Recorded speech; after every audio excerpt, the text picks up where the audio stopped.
കവിഞ്ഞൊഴുകുമി അനുഗ്രഹം നിറഞ്ഞൊഴുകുമി അനുഗ്രഹം കവിഞ്ഞൊഴുകുമി അനുഗ്രഹം നിറഞ്ഞൊഴുകുമി അനുഗ്രഹം എൻ പാപവും ശാപവും ഒഴുകി ദൂരയാ ഞാൻ സൗഖ്യമാ നീതിയാ ദൈവ പൈതലാ യേശുവിൻ സ്വന്തമായി തീർന്നു ഞാൻ എന്നെന്നും. കവിഞ്ഞൊഴുകുമി അനുഗ്രഹം നിറഞ്ഞൊഴുകുമി. കവിഞ്ഞൊഴുന്ന അനുഗ്രഹത്തിലേക്ക് സ്വാഗതം. വീണ്ടും അനുഗ്രഹിക്കപ്പെട്ട മറ്റൊരു എപ്പിസോഡുമായി നിങ്ങളുടെ കൂടെ വരാൻ കഴിഞ്ഞാൽ സന്തോഷമുണ്ട്. ഇതൊരു TV പ്രോഗ്രാം പോലെ എടുക്കരുത്, ഇതൊരു ശുശ്രൂഷയാണ്. നമ്മളൊരു യോഗത്തിൻ്റെ അകത്തിരിക്കുന്ന പോലെ വേണം ഇന്നിരിക്കാൻ. യേശു നമ്മുടെ സമീപമുണ്ട്. ഇന്ന് വചനം കേട്ടുകൊണ്ടിരിക്കുമ്പോൾ തന്നെ വിടുതലുകൾ സംഭവിക്കും. പ്രിയപ്പെട്ടവരെ, കർത്താവിൻ്റെ വചനം കേൾക്കുമ്പോൾ നമുക്കുണ്ടാകുന്ന ഏറ്റവും വലിയ കാര്യം, നമ്മുടെ നോട്ടം വേറെ എവിടെയൊക്കെ അവരെന്നെ സഹായിക്കുമോ എന്ന് മറ്റുള്ളവരിലേക്ക് നമ്മൾ നോക്കും, നമ്മുടെ കഴിവുകളിലേക്ക് നോക്കും. നോട്ടം അവിടെ നിന്നൊക്കെ മാറി എന്നെ സഹായിക്കുന്നൊരു കർത്താവുണ്ട്. നമ്മൾ കാണുന്നില്ല, പക്ഷേ വിശ്വസിച്ച് ഒരാളും ലജ്ജിച്ചു പോയിട്ടില്ല ദൈവമക്കളെ. ഒരാളും കർത്താവിൽ ആശ്രയിച്ച ഒരാളും അവരുടെ തലമുറയും ഇന്നേ വരെ ലജ്ജിച്ചു പോയിട്ടില്ല. എത്ര പേരുടെ അനുഭവം നമ്മൾ കാണുന്നത്. ഇതൊരു മതമല്ല, ഇതൊരു മതത്തിലേക്കുള്ള ക്ഷണമല്ല. ജീവിക്കുന്ന കർത്താവുമായിട്ട് നാം നടക്കുക. നമ്മളെ ഓരോരുത്തരെ സൃഷ്ടിച്ച, മൂക്കിൽ ശ്വാസമൂതിയ ദൈവം തമ്പുരാന് മനുഷ്യനായിട്ട് ഇവിടെ വന്ന് നമ്മുടെ വേദനകൾ രുചിച്ചറിയുവാൻ, രോഗികളെ തൊട്ടു. ഒരു പാപിയെയും നീ പാപിയാ കൊള്ളരുതാത്തവനാന്ന് പറഞ്ഞ് കർത്താവ് തള്ളിക്കളഞ്ഞില്ല. അവനെ മുഖ്യധാരയിലേക്ക്, അവനെ ക്ഷമിച്ച്, അവന് മാന്യത കൊടുത്ത് മടക്കിക്കൊണ്ടുവന്ന്. അതല്ലാതെ പിന്നെ ആരാ ദൈവപ്രത്യക്ഷത? ആ ക്രിസ്തുവിൽ വെളിപ്പെട്ടതല്ലേ ദൈവപ്രത്യക്ഷത. ആ യേശു സ്നേഹത്തോടെ ഇന്ന് സമീപമുണ്ട്.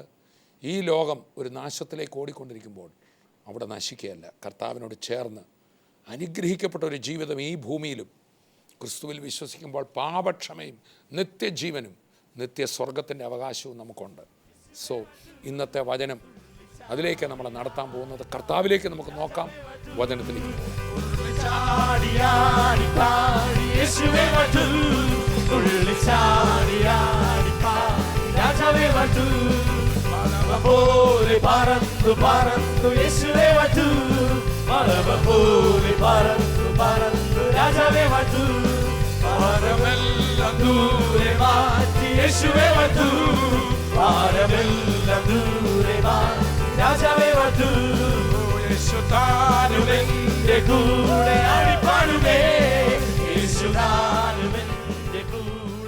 എബ്രായ ലേഖനം 3-ാം അധ്യായത്തിന്റെ ആദ്യ വാക്യം നമ്മൾ വായിക്കാൻ പോവാ.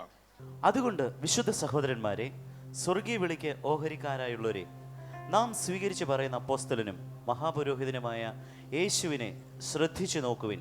നമ്മുടെ ഉള്ളിൽ തെളിയേണ്ട ഏക മുഖം യേശുവിൻ്റെ മുഖമാണ്. നമ്മുടെ ഉള്ളിൽ പല പ്രശ്നങ്ങളും പല വ്യക്തികളും നിശ്ചയമായിട്ടും ഈ ലോകത്തിൽ സഞ്ചരിക്കുമ്പോൾ നമ്മളെ ഭയപ്പെടുത്തുന്ന, നമ്മളെ വേദനിപ്പിക്കുന്ന, നമ്മളെ സങ്കടപ്പെടുത്തുന്ന ഒത്തിരി മുഖങ്ങൾ തെളിഞ്ഞു വരും, സാധ്യതയുണ്ട്. പത്രോസ് തന്റെ ലേഖനത്തിൽ പറയാ, ക്രിസ്തുവിനെ നിങ്ങളുടെ ഹൃദയങ്ങളിൽ രാജാവായി വേർതിരിപ്പീൻ. Separate the throne of your heart for Jesus. നിന്റെ മനസ്സിന്റെ, നിന്റെ ചിന്തയുടെ, നിന്റെ വിചാരങ്ങളുടെ ഇരിപ്പിടം ആർക്ക് മാറ്റിക്കൊടുക്കുക? സെപ്പറേറ്റ് എന്ന വിശുദ്ധീകരിപ്പി എന്നുള്ളതിന്. അവിടെ വേറെ ആരെയും ഇരുത്തരുത്. കൈകൊടുത്ത് പറയുക, നിങ്ങളുടെ ഹൃദയത്തിൽ, നിങ്ങളുടെ ചിന്തകളിൽ ഒരു മുഖമേ തെളിയാവൂ. അതേത് മുഖമായിരിക്കണം? നമ്മളുടെ യാത്ര ആരുടെ മുഖം കണ്ടുകൊണ്ടായിരിക്കണം? നമ്മുടെ ഈ കണ്ണ് അവങ്കിൽ നിന്ന് മാറ്റുവാനുള്ള മുഴുവൻ കാര്യങ്ങളും പിശാച് പദ്ധതി ഒരുക്കിക്കൊണ്ട്, വാർത്തകളിലൂടെ ആകാം, വിഷയങ്ങളിലൂടെ ആകാം, ആ കോൺസെൻട്രേഷൻ. അതാണ് പൗലോസ് പറയുന്നത്, നിങ്ങളുടെ മനസ്സ് ക്രിസ്തുവിനോടുള്ള ഏകാഗ്രതയും നിർമ്മലതയും വിട്ട് വഷളായി പോകും. നമ്മൾ വഷളാകുന്നത് എപ്പോഴാ? നമ്മുടെ നോട്ടം കർത്താവിൽ നിന്ന് മാറുമ്പോൾ. യേശുവിൻ്റെ കൂടെ പത്രോസ് വെള്ളത്തിന്റെ മുകളിൽ കൂടെ നടന്നു. അടുത്തിരിക്കുന്ന ആൾ പറഞ്ഞു, നിങ്ങൾക്ക് നടക്കാം. യേശുവിൻ്റെ കൂടെ നടക്കാം. ഞാൻ വിചാരിക്കുന്ന കർത്താവിൻ്റെ മുഖത്ത് ഇങ്ങനെ നോക്കിയായിരിക്കും പത്രോസ് നടന്നു. അല്പം കഴിഞ്ഞപ്പോൾ തിരമാലയും കൊടുങ്കാറ്റും വീണ്ടും വന്നപ്പോൾ പത്രോസ് ആ മുഖത്തു നിന്ന് മാറി തിരമാലയിലേക്ക് നോക്കിയപ്പോൾ മുങ്ങിപ്പോയി. ആ മുഖത്തും നമ്മുടെ കണ്ണ് പറയരുത്. സ്തോത്രം. അതുകൊണ്ടാണ് പാട്ടുകാരൻ ആ ദിനമതിൻ തുടസത്തിൽ ഏത് മുഖം കാണണം, പിന്നെ ദിവസം മുഴുവൻ ആ മുഖം കണ്ടോണം. ദിനമതിൻ തുടസത്തിൽ മനുവേലിൻ മുഖാംബുജം, ദിനമതിൻ തുടസത്തിൽ മനുവേലിൻ മുഖാംബുജം. ഓ ദർശിച്ച നരനൊരു ദുരിതവും വരികില്ല. ഓ ദർശിച്ച നരനൊരു ദുരിതവും വരികില്ല. ഞാൻ പൂനായില് യൂണിയൻ ബിബ്ലിക്കൽ സെമിനാരിൽ എൻ്റെ BD കോഴ്സിന് പഠിക്കുമ്പോൾ ഞാൻ നിങ്ങളോട് പറഞ്ഞിട്ടുള്ളതാണ്. എനിക്ക് പെട്ടെന്ന് അവിടെ നിന്ന് നാട്ടിലേക്ക് പോരാൻ ടിക്കറ്റ് ഇല്ലാത്ത ഒരു സ്ഥിതി വന്നു. ഞാനവിടെ എക്സ്റ്റേണൽ കോഴ്സിന് ഇടയ്ക്ക് മാത്രം എനിക്ക് ചെന്നാൽ മതി. എനിക്ക് തിരിച്ചു പോരാൻ പറ്റുന്നില്ല. ഒരു ഉത്സവ സമയമാണ്, ഒറ്റ ട്രെയിനില്ല, ബസ് കിട്ടുന്നില്ല. എനിക്ക് ഇടയ്ക്ക് ആക്ച്വലി ബെൽഗാം എന്ന് പറയുന്ന സ്ഥലത്ത് വരണം. എന്നെ കർത്താവിൽ നടത്തുന്ന ഒരു ദൈവദാസനോട് ഒപ്പം വരണോണ്ട് വേറെ ട്രെയിൻ ടിക്കറ്റും എടുത്തിട്ടില്ല. അവിടെ 2 ബസ് സ്റ്റേഷനുണ്ട്. ഞാൻ ഓർക്കുന്നു, രാവിലെ ആധിയിട്ട് എഴുന്നേക്കുക, അയ്യോ എല്ലാം ക്ലോസ് ആണെന്നാ കേട്ടോ. ഒന്നാമത് ആധി ഇട്ട് ഓടരുത്, കൈ കൊടുത്ത് പറഞ്ഞ്. ടിക്കറ്റ് ഒന്നുമില്ല, വിഷയം. എല്ലാവരും പറഞ്ഞു. ഞാൻ കേട്ട വാക്ക് മുഴുവൻ തോമസെ ഉദ്ദേശിക്കുന്ന പോലല്ല കേട്ടോ, ടിക്കറ്റ് ഒന്നുമില്ല. ഇന്നലെ രാത്രി കിടന്നുറങ്ങിയ ടിക്കറ്റ് ഒന്നുമില്ലെന്നാ. ഞാൻ മുമ്പേ പറഞ്ഞ പോലെ അങ്ങനെയുള്ള രാത്രിയിൽ ആനെ സ്വപ്നം കാണും. രാവിലെ എഴുന്നേൽക്കുന്ന എന്ത് പറഞ്ഞോണ്ടാ? ടിക്കറ്റ് ഇല്ല, എങ്ങനെ പോവും? ചോദ്യചിഹ്നങ്ങളുമായിട്ട് എഴുന്നേറ്റ് രാവിലെ എഴുന്നേറ്റ് കുളിച്ച് ഒരൊറ്റ വിടിയിലാണ്. ക്ലാസ് നടക്കുന്ന ഒരു ദിവസമാണ്, അല്ല ഒരു ശനിയാഴ്ച, പിന്നെ തിങ്കൾ ചൊവ്വായും കൂടെ ക്ലാസ് വന്നു. ഞാൻ ഓടി ട്രാൻസ്പോർട്ട് സ്റ്റേഷനിൽ ചെന്നു. 2 ബസ് സ്റ്റാൻഡ്, മറ്റിടത്ത് നിന്ന് 2ഇടത്തും ഒരൊഴിവുമില്ല. വീണ്ടും ഞാൻ ചെന്നു. ഒടുവിൽ ഞാൻ ഇവരുടെ കാല് പിടിക്കാൻ തുടങ്ങി. എൻ്റെ പൊന്നു സാറേ ഒന്ന് സഹായിക്കണേ, ഒന്ന് കൈയെടുത്ത് പറ, കാല് പിടിക്കാനല്ല നിന്നെ വിളിച്ചെന്നു. കൈക്കൊണ്ടത്തരും, കൈക്കൊണ്ടത്തരും.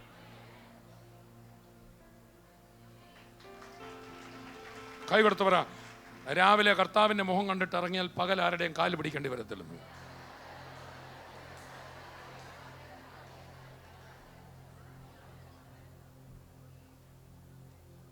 ഒടുവിൽ ഇവർ പറഞ്ഞു, ഇവിടെ തന്നോടല്ലേ പറഞ്ഞ പോകാൻ, ഇതൊക്കെ കേൾക്കേണ്ടി വല്ല ആവശ്യമുണ്ടെന്ന് ചോദിച്ചു. പിന്നെ തിങ്കളാഴ്ച, ഞായറാഴ്ച ഇല്ല, തിങ്കളാഴ്ച, തിങ്കളും ചൊവ്വായും കൂടെ ക്ലാസ്സുള്ള, എനിക്ക് പെട്ടെന്ന് ടിക്കറ്റ് വേണം. വീണ്ടും ഞാൻ ആ കുന്നിൻ്റെ മുകളിൽ നിന്ന് സെമിനാരിൽ നിന്ന് ഇറങ്ങി വരിക. രാവിലെ പിശാചിൻ്റെ മുഖാംബുജം കണ്ടിട്ടാണ് ഇറങ്ങി വരുന്നു, പ്രശ്നങ്ങൾ കേട്ടിട്ടാണ് ഇറങ്ങി വരുന്നു.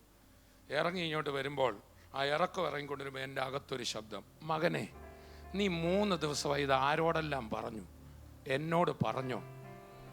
ഒരു നേർത്ത ശബ്ദം. ഞാൻ ഇന്നെന്ന പോലെ ഓർക്കുന്നു, ആരിലും കാണുന്നെന്ന് കൊണ്ട് ഞാൻ ആ വഴിയിൽ അങ്ങ് നിന്നു. പലരും കോളേജിലോട്ട് വരുന്നു. ഞാൻ കണ്ണടച്ചു. കർത്താവേ സോറി, ഞാൻ ഈ കാര്യം നിൻ്റെ കരുത്തിലേൽപ്പിക്കും. എൻ്റെ ഉള്ളിൽ നിന്ന് ഏതാണ്ടെല്ലാം ഭാരം അങ്ങ് പോയി. ഞാൻ ഫ്രീ ആയി. വേഗം ചെന്നു. കഴിഞ്ഞ തവണ എന്നെ ഇറക്കി വിട്ടേ അതേ ബസ് സ്റ്റേഷനിൽ ചെന്നപ്പോൾ അവിടെ ഓഫീസ് തുറന്നിട്ടില്ല, 9-നെ തുറക്കത്തുള്ളൂ. ഞാൻ അവിടെ നിന്നപ്പോൾ ആ ബസ് സ്റ്റേഷനിൽ തന്നെ പുസ്തകം വിൽക്കുന്ന ഒരു അപ്പച്ചൻ്റെ കടയുണ്ട്. ഞാനിങ്ങനെ നിൽക്കുന്ന കണ്ട് അദ്ദേഹം ചോദിച്ചു, എന്നാ കുഞ്ഞ് ഇവിടെ നിൽക്കുന്നത്? അപ്പം എനിക്കിങ്ങനെ ബെൽഗാമിലോട്ടൊരു ടിക്കറ്റ് വേണം, ഒന്നും കിട്ടുന്നില്ല. എൻ്റെ വീട് എവിടാ? കേരളത്തിലാണ്. എന്തോ ചെയ്യുക? ഞാനിവിടെ സെമിനാരി പഠിക്കുക. ആ പൈസ ഇങ്ങതാ. ഈ അപ്പച്ചൻ പൈസയും മേടിച്ച് ഓഫീസ് തുറക്കുന്നതിന് മുമ്പേ 2 മിനിറ്റ് കൊണ്ട് അകത്തുനിന്ന് ബെൽഗാമിനുള്ള ടിക്കറ്റ് എൻ്റെ കയ്യിൽ തന്നു. ഞാൻ എന്നെ ഞുള്ളിയൊക്കെ നോക്കി, സ്വപ്നമാണോ യാഥാർത്ഥ്യമാണോ? ഞാനിങ്ങനെ പതുക്കെ, അപ്പച്ചൻ എന്തെങ്കിലും കിട്ടാൻ വേണ്ടി ആയിരിക്കുന്നു കൊണ്ട് അന്നത്തെ കാലത്ത് 10-20 രൂപ എടുത്ത് കയ്യിൽ. പൊക്കോണം, നിന്റെ പൈസയ്ക്കൊന്നുമല്ല ഞാൻ ചെയ്തത്. ദിനമതിൻ തുടസത്തിൽ മനുവേലിൻ മുഖാംബുജം. ഓ ദിനമതിൻ തുടസത്തിൽ മനുവേലിൻ മുഖാംബുജം. ഓ ദർശിച്ച നരനൊരു ദുരിതവും വരികില്ല. ആമേൻ. ദർശിച്ച നരനൊരു ദുരിതവും വരികില്ല. ഇത്രയും നേരം വചനം കേട്ടപ്പോൾ എത്ര പേർക്ക് കർത്താവിനോടൊരു സോറി പറഞ്ഞാൽ കൊള്ളാമെന്ന് തോന്നുന്നുണ്ട്? ധൈര്യമായിട്ട് പറഞ്ഞു. ഒന്ന് കണ്ണടച്ച് പിടിച്ച് 2 കൈ ഉയർത്തി പറ്റാവുന്നിടത്തോളം സോറി രാവിലെ ഒന്ന് പറഞ്ഞേ. കർത്താവേ, ഐ എം സോറി കർത്താവേ, സോറി കർത്താവേ, നീ എനിക്ക് മതിയായവനാ. എൻ്റെ ചെറുതും വലുതുമായ കാര്യങ്ങളിൽ നീ എനിക്ക് മതിയായവനാ. പറഞ്ഞേ, എൻ്റെ ചെറുതും എൻ്റെ വലുതുമായ കാര്യങ്ങൾ നീ എനിക്ക് മതിയായവനാ, എനിക്ക് മതിയായവനാ. എബ്രായ സഭയോട് പറയാ, യേശുവിനെ ശ്രദ്ധിച്ചു നോക്കുവിൻ. യേശുവിനെ നോക്കി ഇറങ്ങിയ ജനം ഇപ്പോൾ ഇതാ അവരുടെ കാലിൽ ഒരു വഴുതൽ, അവരുടെ നോട്ടത്തിനൊരു മാറ്റം. അതിന്റെ 2-ാം അധ്യായം 1-ാം വാക്യം വായിച്ചു. ഇപ്പോഴത്തെ എബ്രായ സഭയുടെ അവസ്ഥ നമുക്ക് കാണാം. എബ്രായർ 2:1 വായിക്കും. അതിനുശേഷം എബ്രായർ 10 ഏറ്റവും ഒടുവിലത്തെ വാക്യം കൂടെ വായിക്കണേ. എബ്രായർ 2:1 വാക്യവും എബ്രായർ 10 ഒടുവിലത്തെ വാക്യവും. അതുകൊണ്ട് നാം വല്ലപ്പോഴും ഒഴുകി പോകാതിരിക്കേണ്ടതിന് കേട്ടത് അധികം ശ്രദ്ധയോടെ കരുതിക്കൊള്ളുവാൻ. യേശുവിനെ നോക്കാന്ന് പറഞ്ഞ അവന്റെ വാഗ്ദത്തങ്ങളെ നമ്മൾ നോക്കണം. ആദിയിൽ വചനമുണ്ടായിരുന്നു, വചനം ദൈവത്തോടു കൂടെ ആയിരുന്നു, വചനം ദൈവമായിരുന്നു. ആ വചനം ആ ജഡമായി നമ്മുടെ ഇടയിൽ പാർത്തു. ആ കർത്താവ് നമുക്ക് തന്ന വചനം, അപ്പോസ്തലന്മാർ മുഖേന തന്ന വാഗ്ദത്തം, അവൻ ആരാണെന്നുള്ള അവൻ നമുക്ക് തന്നിരിക്കുന്ന വാക്കുകൾ, അതായിരിക്കണം നമ്മുടെ ഉള്ളിൽ ബലപ്പെടുന്നത്. ആ മുഖത്ത് നമ്മുടെ കണ്ണൊരിക്കലും മാറരുത്. അതുകൊണ്ടാണ് അവിടെ പറഞ്ഞ് നാം ഏറ്റു പറയുന്ന അപ്പോസ്തലൻ. എന്താണ്? അങ്ങനെയല്ലേ വായിച്ചേ? എബ്രായർ 3:1 ഒന്നുകൂടെ വായിച്ചേ. 3:1. അതുകൊണ്ട് വിശുദ്ധ സഹോദരന്മാരെ, സ്വർഗീയ വിളിക്ക് ഓഹരിക്കാരായുള്ളവരെ, നാം സ്വീകരിച്ചു പറയുന്ന അപ്പോസ്തലനും. സ്വീകരിച്ച് പറഞ്ഞാന്നല്ല, ഞാൻ പറഞ്ഞ 84 പറഞ്ഞാന്നാ, പറഞ്ഞേച്ച് നടന്ന ഒക്കത്തില്ല. സ്വീകരിച്ച് പറയണം. എബ്രായ ലേഖനത്തിൽ ഉടനീളം കാണുന്നൊരു പദപ്രയോഗമാണ് സ്വീകാരം, കൺഫെഷൻ, പ്രൊഫഷൻ എന്ന വാക്ക്. ഞാനൊരു വലിയ സത്യമാണ്, നമ്മുടെ വാക്കുകളെല്ലാം ഒരു ഏറ്റുപറച്ചില്ല. വീണ്ടും ഞാൻ പറയാം, നമ്മുടെ വായിൽ നിന്ന് പുറപ്പെടുന്ന എല്ലാ വാക്കുകളും ഒരു ഏറ്റുപറച്ചില്ല, അല്ലെങ്കിൽ ഒരു തള്ളിപ്പറച്ചില്ല. ഏറ്റു പറയാന്നുള്ള വാക്കിന്റെ അർത്ഥം തന്നെ ഏറ്റെടുത്ത് പറയാന്ന്. എന്താണ്? ഒരാൾ പറയാണ്, ഉദ്ദേശിക്കുന്ന പോലെയല്ല കേട്ടോ, വിഷയങ്ങളാ ഇവിടെ നാട്ടിലെല്ലാം, അതിന് വില കൂടുക, ഇത് വീഴുക. ആണല്ലേ? ഞാൻ ഏറ്റു പറയാതെ ഞാനും ആ സാഹചര്യത്തെ എന്ത് ചെയ്യാണ്? ഏറ്റെടുക്കുക. ഞാൻ ഉടനെ എന്ത് ചെയ്യണം? ആ ഹോൾഡിനെ ഇടിക്കണം. എൻ്റെ അകത്ത് കയറിക്കൊടുന്ന ആ ചിന്തയെ ഞാൻ എന്ത് ചെയ്യണം? സങ്കല്പങ്ങളെ ദൈവവചനങ്ങളാൽ ഞാൻ എന്ത് ചെയ്യണം? ഇടിക്കണം.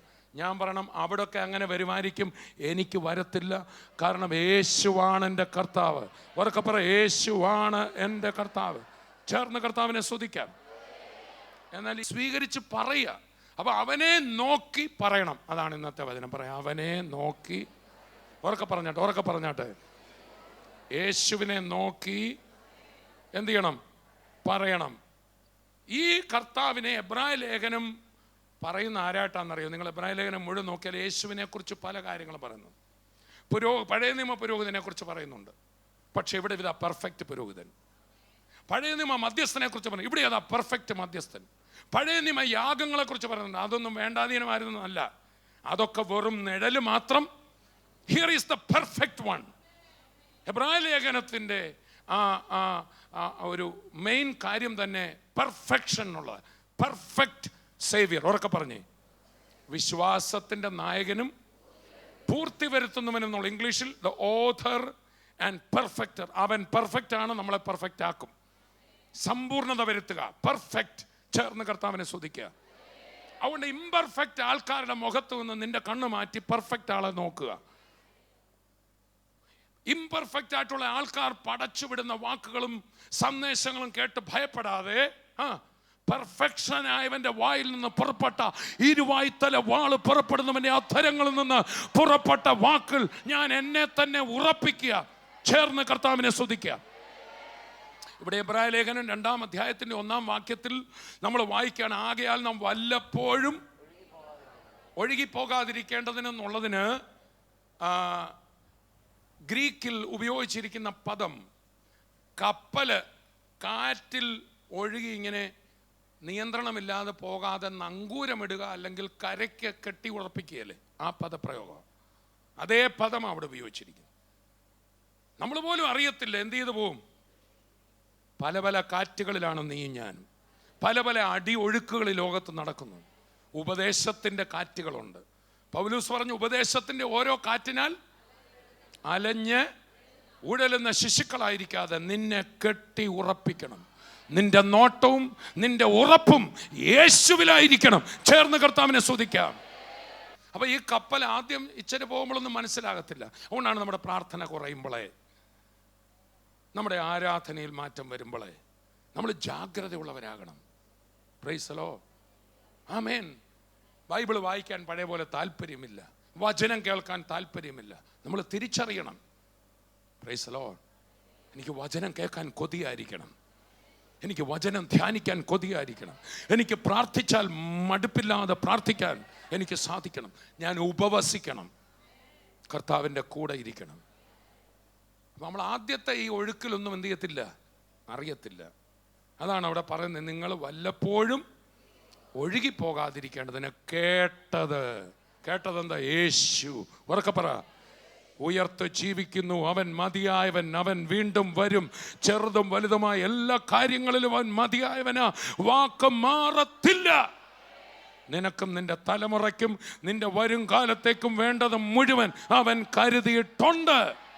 അതാ കേട്ടത് അധികം ശ്രദ്ധയോടെ കരുതിക്കൊള്ളാം. ആ വചനത്തിന്മേൽ നിന്നെ കെട്ടി ഉറപ്പിക്കണം. അതിന് വേറെ വചനങ്ങളൊക്കെ പിശാച് കൊണ്ടുവരും. അവരങ്ങനെ പറഞ്ഞ്, ഇവരിങ്ങനെ പറഞ്ഞ്, അവിടെ ഇത് കേൾക്കുന്നു, അതിൻ്റെ ഒന്നും പുറകെ പോകരുത്.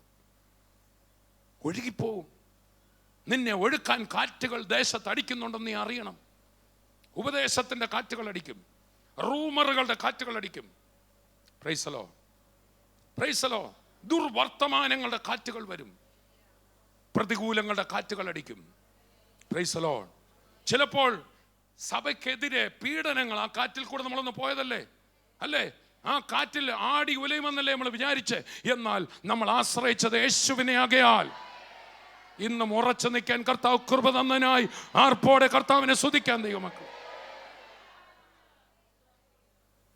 കേട്ടതിൽ, ആ വചനത്തിൽ നിന്നെ നീ എന്ത് ചെയ്യണം? കെട്ടി ഉറപ്പിക്കും. ആ കെട്ടി ഉറപ്പിക്കൽ അവനെ ഏറ്റുപറയണം. അവൻ്റെ വാക്ക് വേണം സംസാരിക്കാൻ. ഒന്നുകൂടെ എബ്രായർ 3:1 വായിച്ചേ. അതുകൊണ്ട് വിശുദ്ധ സഹോദരന്മാരെ, സ്വർഗീയ വിളിക്ക് ഓഹരിക്കാരായുള്ളവരെ, നാം സ്വീകരിച്ചു പറയുന്ന അപ്പോസ്തലനും. സ്വീകരിച്ച് പറയുക, അവർക്ക് പറഞ്ഞേ. അങ്ങനെ കെട്ടി ഉറപ്പിക്കുന്നു. എപ്പോഴും അത് പറയുകയും അവനെ നോക്കുകയും അവൻ്റെ വചനത്തിൽ നിൽക്കുകയും ആ വചനം ധ്യാനിക്കുകയും ആ മുഖാംബുജം കാണുകയും സ്തുതിക്കുകയും ഒക്കെ ചെയ്യണം. സ്വീകരിച്ച് പറയണം. ആ വാക്കുകൾ വേണം. നമ്മുടെ വേണ്ടാത്തൊന്നും നമ്മുടെ വായിന്ന്, പൊട്ടച്ചൊല്ല്, കളിവാക്ക്, ഇങ്ങനെ ചേർച്ചയല്ലാത്തത് ഒന്ന്, ഉപ്പിനാൽ രുചി വരുത്തിയത് മാത്രം, കേൾക്കുന്നവർക്ക് ഇത് കറപ്ഷൻ വരുത്തുന്ന വാക്കുകൾ വായിൽ നിന്ന് പുറപ്പെടരുത്. അതാണ് ഇടവിടാതെ സ്തോത്രം ചെയ്യണം, എപ്പോഴും പ്രാർത്ഥിക്കണം. ആമേൻ. പൗലോസ് പറയാൻ, ഞാൻ എല്ലാവരെക്കാളും അധികം അന്യഭാഷകളിൽ സംസാരം. നമ്മൾ ചുമ്മാ ഇരിക്കുമ്പോഴും ഡ്രൈവ് ചെയ്യുമ്പോഴും ഒക്കെ എന്ത് ചെയ്തുകൊണ്ടിരിക്കണം? സ്തോത്രം ചെയ്യണം. ഒന്ന് സ്തോത്രം പറഞ്ഞാട്ടെ, സ്തോത്രം പറഞ്ഞേ. തിമോഥെയോസിനോട് പൗലോസ് പറയുമ്പോൾ, നീ ഇങ്ങനെ സഭയോട് പഠിപ്പിക്കണം, പുരുഷന്മാർ എല്ലായിടത്തും കോപവും അപ്പൊ പിശാച് കോപത്തിൻ്റെയും വാഗ്വാദത്തിൻ്റെയും, അങ്ങോട്ടും ഇങ്ങോട്ടും അതും ഇതും പറഞ്ഞ് വാഗ്വാദിക്കുവാനുമുള്ള കാറ്റുകൾ കൊണ്ടുവരും. കോപവും വാഗ്വാദവും വിട്ടകന്ന് വിശുദ്ധ കരങ്ങളെ ഉയർത്തി പ്രാർത്ഥിക്കണം. എന്നാൽ കരങ്ങൾ ഉയർത്തി സ്തോത്രം ചെയ്ത് എല്ലാവരും ചുമ്മാ ഒരെണ്ണം ഒരേ ഹല്ലേലൂയ പറഞ്ഞ് താക്കല്ലേ. കര ഉയർത്തി സ്തോത്രം പറഞ്ഞേ, സ്തോത്രം പറഞ്ഞേ, സ്തോത്രം സ്തോത്രം സ്തോത്രം സ്തോത്രം സ്തോത്രം സ്തോത്രം. എല്ലാവരും പറഞ്ഞോ, വായ് തുറന്ന് സ്തോത്രം പറഞ്ഞ്. ഈ കരം ഉയരുമ്പോൾ അത്ഭുതം നടക്കും. പഴയ നിയമകാലത്ത് കരം ഉയർന്നിരുന്നപ്പോൾ ദൈവജനത്തിന് ജയമുണ്ടായി. ഈ കരം ഉയർന്നിരിക്കുമ്പോൾ ഈ രണ്ട് കരങ്ങൾ നിന്റെ വീട്ടിൽ ഉയർന്നിരുന്നാൽ മതി. നിന്റെ വീട് അനുഗ്രഹിക്കപ്പെടും. ഈ രണ്ട് കരങ്ങൾ നീ വല്ലവരുടെ നേരെ വിരൽ ചൂണ്ടിയാലും നന്മ ഉണ്ടാകണമെന്നില്ല. ഈ കൈ വല്ലവരുടെ മുമ്പിൽ നീട്ടിയാൽ കൈ നിറയണമെന്നില്ല.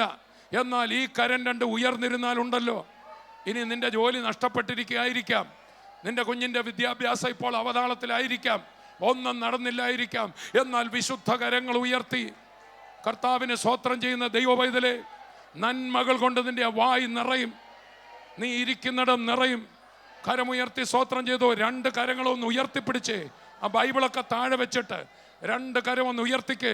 ആ കൈകളിൽ യേശു തൊടുന്ന കാഴ്ച ഞാൻ കാണുന്നു. അപ്പോൾ എബ്രായ ക്രിസ്ത്യാനികൾ എന്ത് ചെയ്തു? ക്രിസ്തുവിൽ നിന്ന് അവരുടെ നോട്ടം മാറിയിട്ട് പഴയ നിയമ പുരോഹിതന്മാരിലേക്കും ആ പഴയ ആലയത്തിലേക്കും അവിടുത്തെ ആചാരങ്ങളിലേക്കും ഒക്കെ അവരുടെ കണ്ണ് പതിഞ്ഞപ്പോൾ, വിശ്വാസത്തിൽ അവർ ആടി ഉലഞ്ഞപ്പോൾ, പഴയ നിയമത്തിലെ തന്നെ ഉദാഹരണങ്ങൾ എടുത്ത് 11-ാം അധ്യായത്തിൽ വിശ്വാസ വീരന്മാരെ നിങ്ങൾ നോക്കി. ഒന്നും കണ്ടതിലേക്കല്ലല്ലോ അവർ പോയത്, അവരുടെ ഉള്ളിൽ കർത്താവ് കൊടുത്ത വാഗ്ദത്തത്തിലല്ലേ. അങ്ങനെയാണെങ്കിൽ ഈ യേശു കർത്താവിനെ ഇപ്പോൾ നിങ്ങൾ കാണുന്നില്ലെങ്കിലും ഞാൻ ലോകാവസാനത്തോളം കൂടെ ഉണ്ടെന്ന് പറഞ്ഞവൻ വാക്കുമാറത്തില്ല. ചില കാര്യങ്ങൾ ഇതുവരെ നടന്നില്ലായിരിക്കാം. ഈ എബ്രായ വിശ്വാസികളുടെ ആദ്യ സമയങ്ങളുണ്ടല്ലോ, നമ്മൾ വായിക്കുന്നുണ്ട്, അവര് ഭയങ്കര പീഡനങ്ങളുണ്ടായി വിശ്വാസത്തിലേക്ക് വന്നപ്പോൾ. അന്ന് അവർ നിന്നവരാ, അവരുടെ സമ്പത്തുകൾ അപഹരിക്കപ്പെട്ടു ഈ നാമത്തിൽ, അപ്പോൾ പോലും അവർ സഹിച്ചവരാ. തടവറയിലായപ്പോഴും അവർ സ്തോത്രം ചെയ്തവരാ. എന്നാൽ ഇപ്പോൾ അവരെന്ത് ചെയ്തിരിക്കുന്നു? നിങ്ങളുടെ ആ പൂർവ്വകാലവും ഓർത്തേ, നിങ്ങളെ വിശ്വാസത്തിൽ ഇറങ്ങിയപ്പോൾ എന്തൊരു തീഷ്ണതയായിരുന്നു. വല്ലവരും വല്ലതും പറഞ്ഞാൽ നിങ്ങളെ ഏക്കത്തില്ലായിരുന്നു, നിങ്ങളുടെ അകത്ത് വലിയ സന്തോഷമായിരുന്നു. ഇപ്പോൾ ചെറിയ കാര്യങ്ങളിൽ അവർ പതറുന്നു, അവരുടെ കാലിടറുന്നു, അവർ ഭാരപ്പെടുന്നു, അവർക്ക് വാഗ്വാദം വരുന്നു, അവർക്ക് സഹിക്കാൻ പറ്റുന്നില്ല. മനസ്സിലാവുന്നുണ്ടോ? ആ സ്ഥിതിയിലേക്ക് പോയിരിക്കുന്നു അവർ. അപ്പോൾ അവരെ ബലപ്പെടുത്തുകയാണ്. അതാണ് 10:39 വായിച്ചേ. അവരൊരു വലിയ പിന്മാറ്റത്തിലേക്ക് പോവുകയാണ്. അവരുടെ ഉള്ളിലെ വിശ്വാസം പോയിട്ട് കാഴ്ചയാലാകുക. അവർ മറ്റേത് വിശ്വാസത്താലായിരുന്നു അവരുടെ പോക്ക്, ഇപ്പം എല്ലാം കാണുന്നതിനെ വെച്ചാണ്. അതാണ് 10:39 വായിച്ചാട്ടെ. നാമോ നാശത്തിലേക്ക് പിന്മാറുന്നവരുടെ കൂട്ടത്തിലല്ല, വിശ്വസിച്ച് ജീവരക്ഷ പ്രാപിക്കുന്നവരുടെ കൂട്ടത്തിൽ.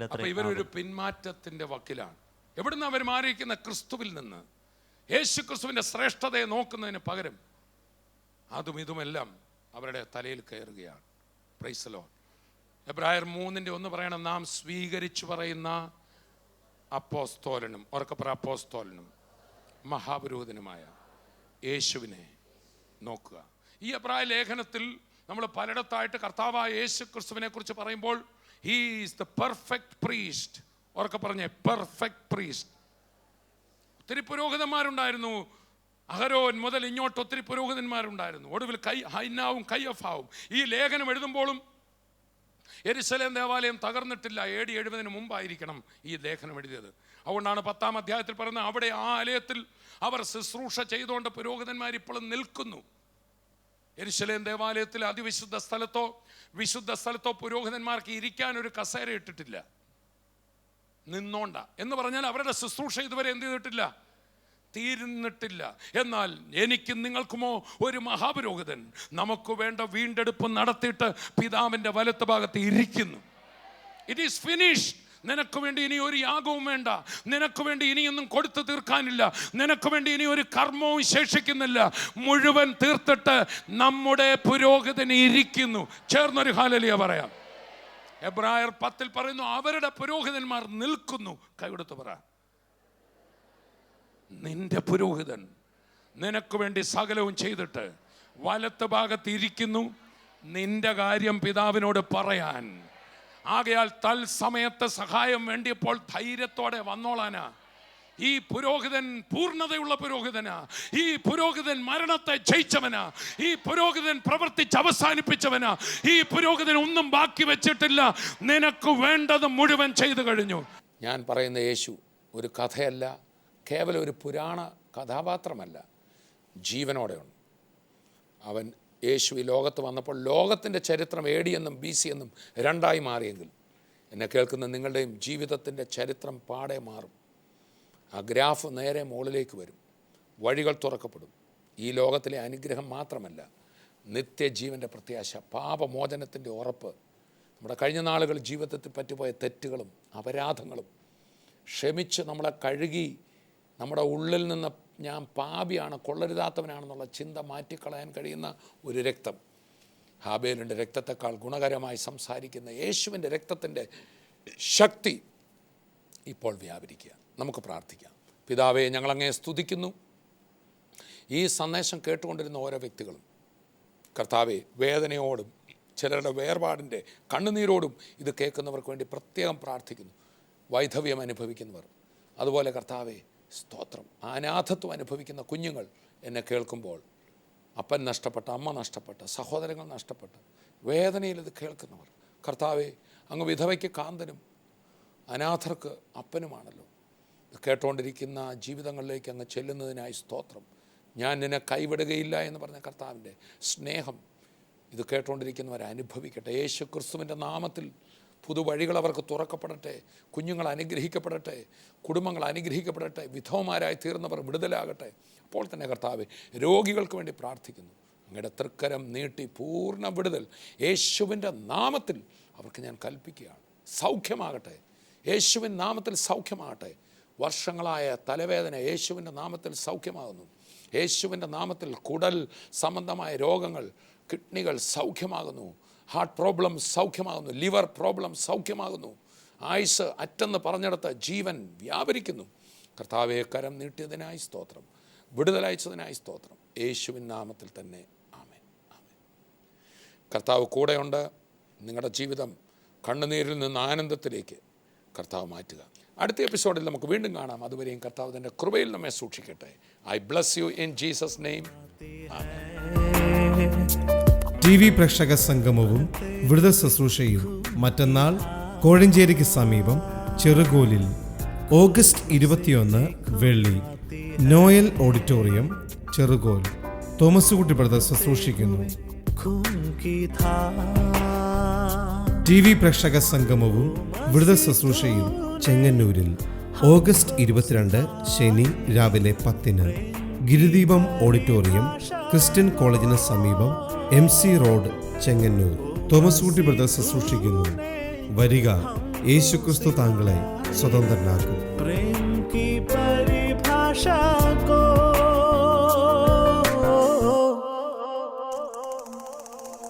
प्रेम का सागर है तू, चांदी का राजकुमार है तू. चरणों में आकर हाथ उठाकर करते हैं तेरे हम स्तुति. चरणों में आकर हाथ उठाकर करते हैं तेरे